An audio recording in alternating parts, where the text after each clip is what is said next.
Hello there. What is going on, everyone? We're talking about scams, ways to protect yourself, and all of the recent attempts at trying to con people out of their hard earned money that have been going on with the different communities for X-Wing and Armada specifically, although this applies to just about any game, but it's been heavily going crazy with X-Wing and Armada lately, and I want to talk about that, some things that you can be on the lookout for, ways to protect yourself and ways to protect your communities and your loved ones and your friends from lots of the scams that are out there. And it's a more a crazy time for it. You've got to be more vigilant than ever right now. And so I thought it was a good opportunity to talk about this, which isn't really a gaming video in general, but this is definitely related to games. And this does apply to, we're going to talk about games, specifically X-Wing and Armada here, but I don't think this is necessarily advice that is restricted to only gaming. It's going to apply to a lot of other stuff. So hopefully you find this helpful, and even if you're not planning on making any big purchases or getting taken advantage of, maybe there's something in here that you can find to help the people in your life, or just be on the lookout for in our communities and in all of the communities that you're in, even outside of Star Wars and or tabletop games. So we're also going to be announcing the winner of the latest $25 Amazon gift card giveaway at the end of this video. If you want to enter to win the next one, again, you just have to be a subscriber and leave a comment on this or one of my videos. It's as simple as that. So a little bit of history. Again, X-Wing and Armada recently just got kind of shut down by AMG. They're not making any more stuff. They're not printing any more stuff. And then this next Worlds will be the end of that. And as a result, the communities that I run have been bombarded with these scams of people trying to offload their collections. Now, this is a tough time because there are also a lot of people, or at least some, who are looking at moving on and trying to offload their collections. So that's one of the reasons, at least in my communities that I have a say over, I opt to not allow buying and selling in those communities. And this is tough, like the Armada Facebook group, for example. I don't allow buying and selling in there. And same thing with my Discord server. I don't allow buying and selling in there. There are places for that, but I don't want people to getting taken advantage of. Also don't want to potentially be liable for somebody who does get duped and says, well, I bought it in the Armada Facebook group, so why didn't they protect me and all of that. I think that's probably a little less likely, but the bigger thing is I'm trying to protect people from getting taken advantage of. It's another reason I'm doing this video.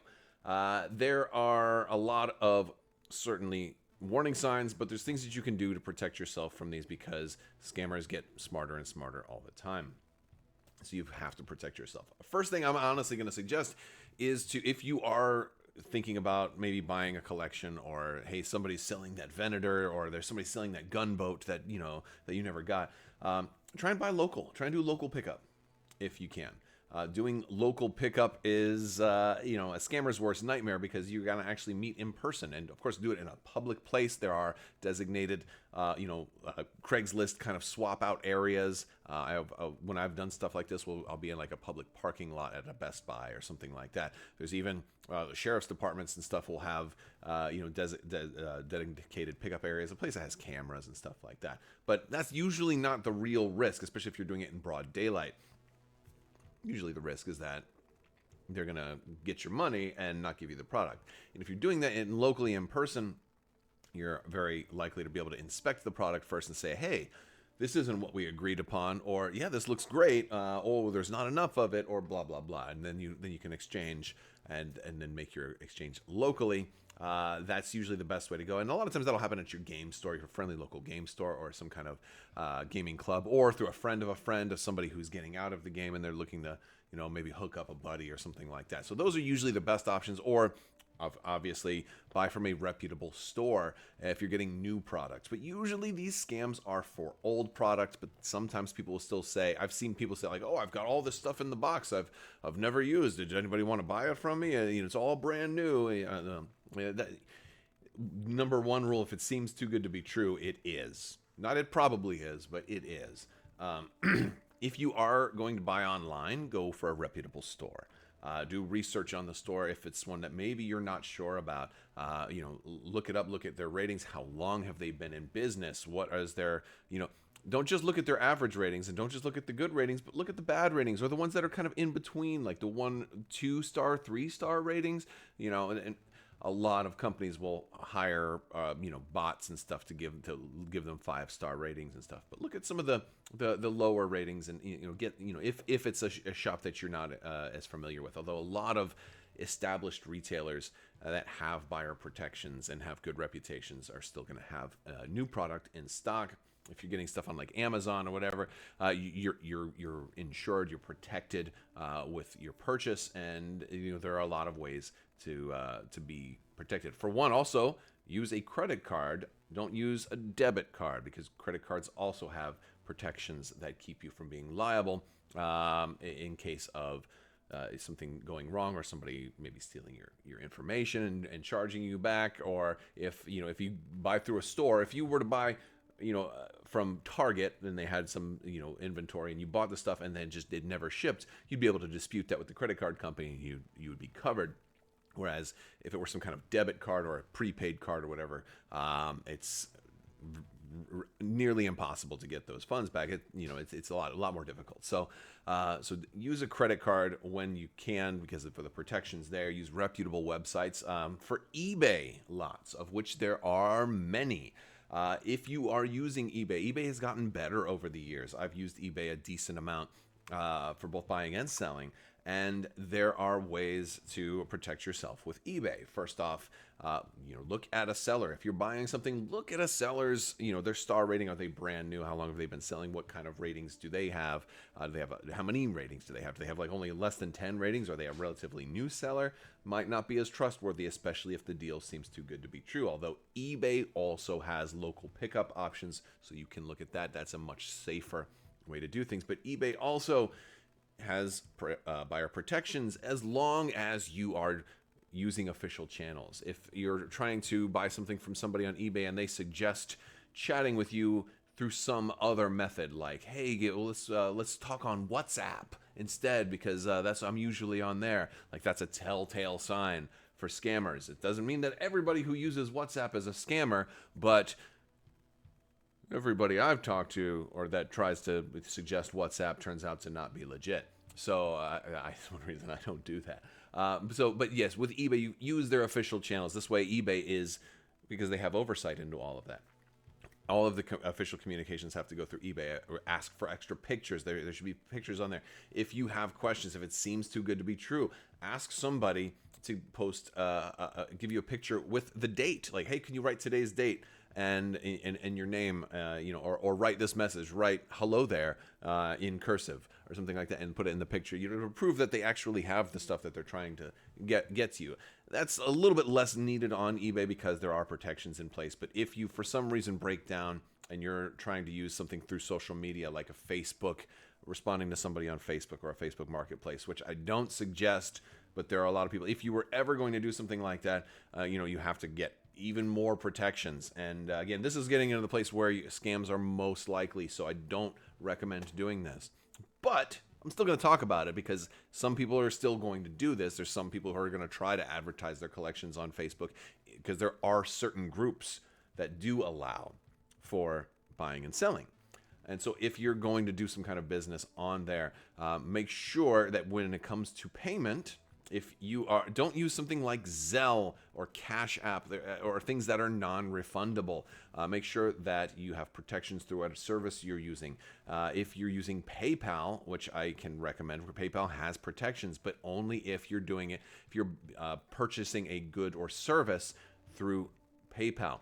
PayPal, and this is how a lot of scammers will get you. And this is like if I were a teacher giving a class, this is where I would bang on the table and say, dude, do not ever use as a gift as your payment method on PayPal. Unless, of course, you're actually giving somebody a gift for real. If I'm just sending you money and I don't want nothing in return, that's fine. Because here's the thing with PayPal. If you send somebody a gift, they get all of the gift. If I'm sending you $100, I'm giving you $100. Now, if you know somebody in real life and you know it's totally legit, then sure, you can do that. If you know them in real life, if you're 100% sure, like if it's your cousins, like, hey, I'm gonna send you this stuff, sure. But if it's a stranger, you can't. Doesn't matter how much you think you can trust them. Never send it as a gift. People always ask, oh, just send it as a gift. And the reason is, if you send it as a gift, your money's gone. You cannot get it back, and that person will not send you any product. You are going to get nothing.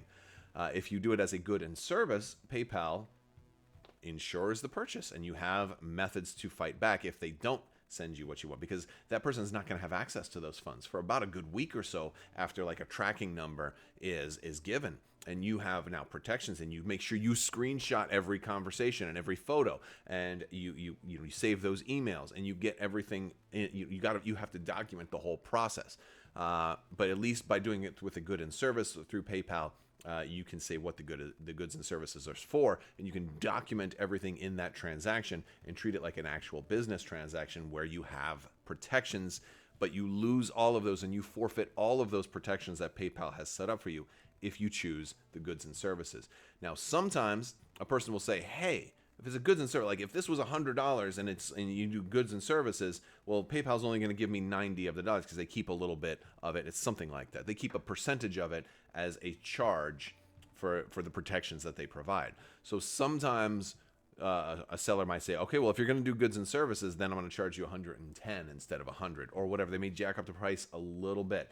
And then that comes down to you if you want to pay that extra few dollars for the assurance that you're safe, your purchase is safe, or if you want to say, no, sorry, take it or leave it. The deal is $90 with, as a transaction, or $100 as a transaction, so you'll get the 90 or nothing, but that's a call for you to make, whether or not you don't mind, paying an extra few bucks to cover that cost.